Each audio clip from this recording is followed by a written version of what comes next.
Hi hello నమస్తే and welcome to సిరిమోని kitchen blogs. ఈరోజు వీడియో వచ్చేసి టమాటో దొండకాయ కర్రీ. అవునండి, చాలామందికి ఫ్రై అంటే దొండకాయ చాలా ఇష్టం, కానీ కర్రీ ఇష్టపడరు. చాలామందికి చెయ్యడానికి కూడా రాదు కదా. మీరెందుకు టెన్షన్ పడతారు? నేనున్నాను కదా మంచిగా ఈజీగా క్విక్గా అయ్యేటట్టు చెప్పడానికి. సో చాలా ఈజీ ప్రాసెస్.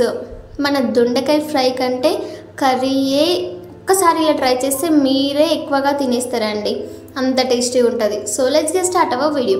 ఫస్ట్ ఒక కడాయి పెట్టుకొని అందులో 2 టేబుల్ స్పూన్ ఆయిల్ వేయండి.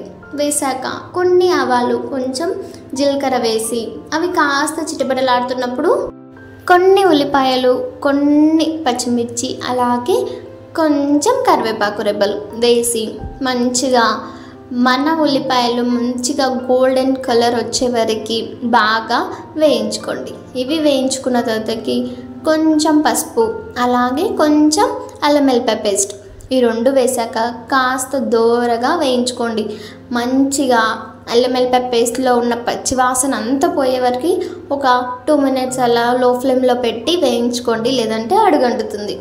సో ఇలా వేయించుకున్న తర్వాతకి మనం దొండకాయలు కట్ చేసి పెట్టుకుంటాం కదా, అవన్నీ వేసేయండి. గుర్తుంచుకోండి, దొండకాయలు మంచిగా మనకి మెత్తగా వేగాలంటే డెఫినెట్గా ఇలా చిన్నగా కట్ చేసుకుంటేనే వేగుతాయండి. పెద్దగా కట్ చేసుకొని మంచిగా వేగాలంటే అస్సలు వేగవు. అలాగే దొండకాయలు వేగకుంటే మనకి కర్రీ పర్ఫెక్ట్గా కుదరదు. సో ఇలా చిన్నగా కట్ చేసుకొని ఆయిల్లో వేసాక కొంచెం ఉప్పు యాడ్ చేసి మీ టేస్ట్కి సరిపడా చూసుకొని యాడ్ చేసుకొని మంచిగా ఒకసారి కింద నుంచి పై వరకు కలుపుకొని ఇలా మూత పెట్టి ఒక్కొక్కసారి మధ్యలో లో ఫ్లేమ్లోనే పెట్టుకొని, గుర్తుంచుకోండి లో ఫ్లేమ్లో పెడితేనే దొండకాయలు వేగుతాయి, లేదంటే వేగవండి. సో ఇలా లో ఫ్లేమ్లో పెట్టుకొని మధ్య మధ్యలో కలుపుతూ మంచిగా చూసారా ఇలా కలర్ చేంజ్ అయింది కదా. ఇలా కలర్ చేంజ్ అయిందంటే మనకి ఖచ్చితంగా మంచిగా వేగినట్లే దొండకాయలు.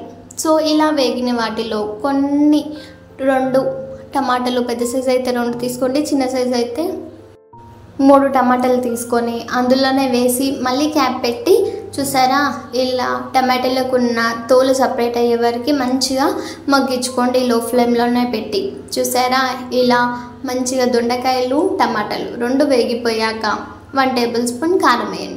మీ టేస్ట్కి సరిపడా వేసుకోండి. ఒకవేళ స్పైసీ తినే వాళ్ళైతే ఇంకా కాస్త వేసుకోండి. సో ఇలా వేసాక మంచిగా ఒకసారి కలుపుకొని ఒక 1 మినిట్ వరకు మగ్గనివ్వండి. మగ్గాక మనకి ఎంత అయితే గ్రేవీ కావాలో అంత వాటర్ చూసి పోసుకోండి. వేసాక ఒకసారి మంచిగా కలిపి క్యాప్ పెట్టి ఒక 2 మినిట్స్ ఉడకనివ్వండి. చూసారా ఇలా మంచిగా ఉడుకుతున్నప్పుడు ఒకసారి మళ్ళీ మంచిగా కలుపుకోండి. చూసారా మంచిగా ఉడుకుతుంది కదా. ఇప్పుడు కాస్త ధనియా పౌడర్, అలాగే కొబ్బరి పొడి, ఈ 2 వేసి మంచిగా ఒకసారి కింద నుంచి పై వరకు మంచిగా కలుపుకొని మళ్ళీ ఒక 2 మినిట్స్ వరకు ఉడకనివ్వండి. అంతే, ఇంకా మన దొండకాయ కర్రీ టమాటాతో పర్ఫెక్ట్గా రెడీ అయింది.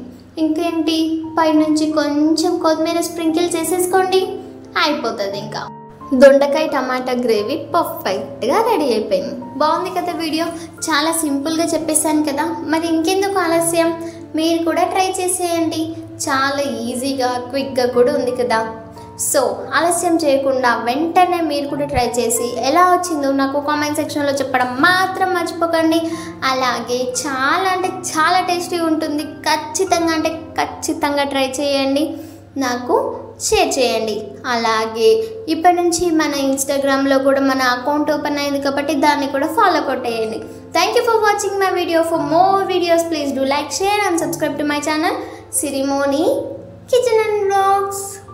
అలాగే మీకు ఎలాంటి రెసిపీస్ కావాలో, మీకు ఎలాగైతే నా స్టైల్లో ఈజీగా క్విక్గా ఏ కర్రీ కావాలో, ఎలాంటి రెసిపీ కావాలో కామెంట్ సెక్షన్లో చెప్పేయండి.